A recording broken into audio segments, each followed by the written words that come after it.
सच्चिदानंद जी बेहद शांत स्वभाव के व्यक्ति थे।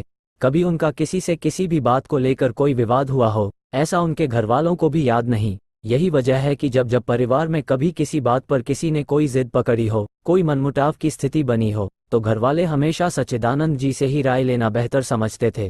आज सच्चिदानंद जी सुबह ही घर से निकल गए थे। दिन भर किसी काम में उलझे रहे और शाम को घर लौटते ही मुस्कुराते चेहरे के साथ सबको ड्राइंग रूम में बुलाया। उनका 4 लोगों का छोटा सा परिवार था। सच्चिदानंद जी की पत्नी सविता, बेटा आर्यन, बहू स्वाति और खुद सच्चिदानंद जी। सबको पास बिठाने के बाद सच्चिदानंद जी ने अपने बेटे और बहू की तरफ मुखातिब होते हुए कहा, बेटा, आज तुम लोगों के लिए मेरे पास एक गिफ्ट है। दोनों चौंके और कौतूहल से भरकर सच्चिदानंद जी से पूछने लगे, क्या पापा? सच्चिदानंद जी ने अपने बैग से चाबियों का एक गुच्छा निकाला और बहू स्वाति की ओर बढ़ाते हुए कहा, ये लोग बेटा, तुम्हारे नए डुप्लेक्स की चाबी। उनके बेटे और बहू दोनों कुछ देर के लिए हैरान रह गए। खुद सच्चिदानंद जी की पत्नी सविता को भी समझ में नहीं आया कि ये माजरा क्या है। बेटे आर्यन ने पूछा, लेकिन क्यों पापा? हमारे लिए अलग डुप्लेक्स क्यों? हम तो यहाँ आपके साथ ही खुश हैं। ये कहते हुए आर्यन ने अपनी पत्नी स्वाति की ओर देखा, मानो स्वाति से अपनी बात के लिए सहमति चाह रहा हो। स्वाति ने भी आर्यन की हाँ में हाँ मिला दिया। उसने कहा, आर्यन सही कह रहा है पापा, हम तो यहाँ आप सबके साथ ही खुश हैं, फिर हमारे लिए अलग से डुप्लेक्स की क्या ज़रूरत है?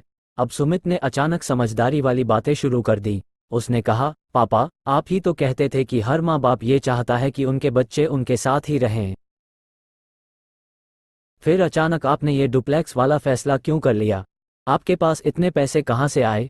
अब सच्चिदानंद जी ने जवाब दिया, बेटा, तुम तो मेरे इकलौते बेटे हो। मैंने आज तक जो कुछ भी कमाया है वो सब तुम्हारा ही तो है। मैंने तुम्हारी शादी के लिए कुछ रुपये अलग से संभाल कर रखे थे। तुम्हारी शादी को लेकर दिल में कई अरमान जो थे, लेकिन तुम दोनों ने कोर्ट मैरिज कर ली और तुम्हारी शादी के लिए रखे गए पैसों का एक बड़ा हिस्सा बचा रह गया। तो मैंने सोचा, क्यों ना उन्हीं पैसों में कुछ और पैसे मिलाकर तुम दोनों के लिए एक अच्छा सा डुप्लेक्स ही खरीद कर तुम्हें गिफ्ट कर दिया जाए। सच्चिदानंद जी ने आगे कहा, अब देखो ना, तुम दोनों ही वर्किंग हो, इतनी मेहनत करते हो। जब इतना सब कुछ करने के बाद भी अपने और अपने बच्चों के लिए कोई प्रॉपर्टी ना बना सको, तो फिर इतनी तकलीफ का क्या फ़ायदा? तुम दोनों की सैलरी से डुप्लेक्स की ईएमआई कुछ सालों में आसानी से पूरी हो जाएगी और जब तक मेरे पोते पोती आएंगे, उनके पास पहले से ही उनका अपना मकान होगा। ये कहते हुए सच्चिदानंद जी ने अपने बैग से डुप्लेक्स के पेपर्स निकालकर बहू स्वाति की ओर बढ़ा दिए। कुछ देर तक तो दोनों थोड़ी आनाकानी करते रहे, लेकिन फिर बाद में दोनों ने खुशी खुशी नए डुप्लेक्स में शिफ्ट होने का फैसला कर लिया। वैसे सच्चिदानंद जी ने डुप्लेक्स भी अपने घर से कोई बहुत ज़्यादा दूर नहीं, बल्कि बमुश्किल 2-2.5 किलोमीटर के फासले पर बनी नई नई सोसाइटी में खरीदा था, जहां हर तरह की सुविधाएं मौजूद थीं। अगले दिन सच्चिदानंद जी की पत्नी सविता ने बात छेड़ी, अच्छा, आपसे एक बात पूछनी थी। हाँ पूछो सविता, सच्चिदानंद जी ने कहा। अच्छा ये बताइए कि अचानक आपने आर्यन के साथ ऐसा क्यों किया? उन्हें अलग से मकान खरीद कर देने की क्या ज़रूरत थी? आपने ही तो कहा था कि आपको आर्यन की पसंद कबूल है, तो क्या हुआ कि आपने उनके लिए अलग से मकान खरीद लिया? अब सच्चिदानंद जी ने कहना शुरू किया, अब तुमने पूछा ही है तो ध्यान से सुनो सविता, तुमने बचपन से ही आर्यन को बड़े लाड़ प्यार से पाला है। वैसे भी वो हमारा इकलौता बेटा है, तो एक माँ के नाते तुम्हारा उसके साथ ऐसा करना बहुत स्वाभाविक है। लेकिन कई बार मुझे लगता है कि तुम्हारे इस ज़्यादा प्यार की वजह से ही आर्यन कुछ ज़िद्दी सा हो गया है। वो ना सिर्फ कई मामलों में अपने फैसले खुद करता है, बल्कि कई बार उसका रवैया अड़ियल सा लगता है।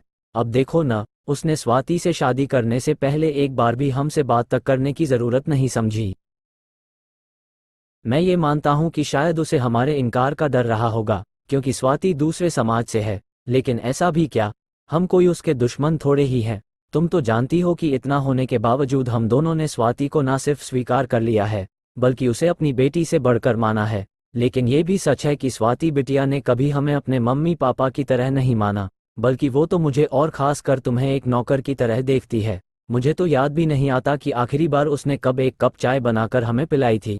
हर बार तुम ही उनकी सेवा चाकरी करती रहती हो। ऊपर से ऑफिस जाते वक्त ज़माने भर की फरमाइश ऐसे करके जाती है जैसे हमारा इस बुढ़ापे में अब बस यही काम रह गया हो। ऊपर से आर्यन का हाल तो और भी बुरा है। उसने आज तक कभी स्वाति की किसी गलत बात का कभी कोई प्रतिकार नहीं किया। सच्चिदानंद जी कहते चले जा रहे थे, अब हम बूढ़े हो रहे हैं। ढलती उम्र के साथ हर माँ बाप को अपने बच्चों से उम्मीद होती है, उम्मीद कि बच्चे उनका ख्याल रखें, उन्हें समझें। लेकिन यहाँ तो स्वाति अब छोटी मोटी बातों पर भी तुमसे बदतमीजी करने लगी है। मुझे याद है पिछले गुरुवार को जब तुमने लौकी की सब्जी बनाई थी और उसमें नमक थोड़ी तेज हो गई थी, तो स्वाति कितने गलत ढंग से तुमसे बात की थी। फिर एक रोज उसने तुम्हारे सामने हमारे कमरे की एसी का स्विच ये कहते हुए ऑफ कर दिया था कि बिजली का बिल ज्यादा आ रहा है और सारे खर्चे उसे ही उठाने पड़ते हैं। उस रोज मुझे बहुत बुरा लगा था। सवाल यह है कि क्या इस उम्र में हम अपने घर में भी चैन से नहीं रह सकते। मुझे तो ये भी याद है कि उसके इस व्यवहार के बदले जब मैंने उसे समझाने की कोशिश की थी तो उसने मुझे भी बहुत रूखा सा जवाब दिया था। रही बात हमारी, तो हमारा काम तो मेरे पेंशन से ही चल जाएगा। अब देखो, उन्हें अपने मकान में जाने दो। अपनी सैलरी से जब वो अपने मकान की ईएमआई भरेंगे, अपने सारे खर्चे खुद उठाएंगे, सारा काम भी उन्हें खुद संभालना होगा, तब उन्हें पता चलेगा कि घर में बुजुर्गों के होने की अहमियत क्या होती है। सच्चिदानंद जी की ये बातें सुनकर अब सविता का मन कचोटने लगा। उन्होंने रुआंसी सी आवाज बनाकर कहा, लेकिन ये सब उन्हें खुद से अलग किए बगैर भी तो हो सकता था। अब दोनों वहां काम करते हुए अकेले कैसे रहेंगे। अब सच्चिदानंद जी ने अपनी आवाज में थोड़ी और गंभीरता लाने की कोशिश करते हुए कहा, देखो, बीमारी जैसी होती है उसका इलाज भी वैसा ही होता है। मलेरिया होने पर मरीज को कुनैन की गोलियां ही खिलाते हैं, मलपुआ नहीं खिलाते। वैसे भी उनका मकान हमारे मकान से कोई ज्यादा दूरी पर थोड़े ही है। अगर उन्हें कोई ज्यादा दिक्कत होगी और अपना अहम छोड़कर हमसे कोई मदद मांगेंगे तो हम तो हैं ही उनकी मदद करने के लिए। मैंने तो पहले ही कहा है, हम कोई उनके दुश्मन थोड़ी ना है। और मेरा तुमसे वादा है कि मैं तुम्हें कभी अकेला महसूस नहीं होने दूंगा। मैं हूं तो तुम्हें परेशान करने के लिए। अब जाओ, मेरे लिए एक गर्मागर्म चाय बनाकर लाओ। इसी के साथ सच्चिदानंद जी और सविता चाय की चुस्कियों के साथ एक नई जिंदगी की शुरुआत करने की तैयारियों में लग गए। तो दोस्तों, आपको हमारी ये कहानी कैसी लगी, हमें कमेंट करके ज़रूर बताएं। और हाँ, वीडियो को लाइक और चैनल को सब्सक्राइब कर बेल आइकन को दबाना बिल्कुल ना भूलें, जिससे एक यूट्यूब चैनल के तौर पर हम ग्रो कर सकें और आपके लिए ऐसी ही अच्छी अच्छी कहानियाँ लाते रहें।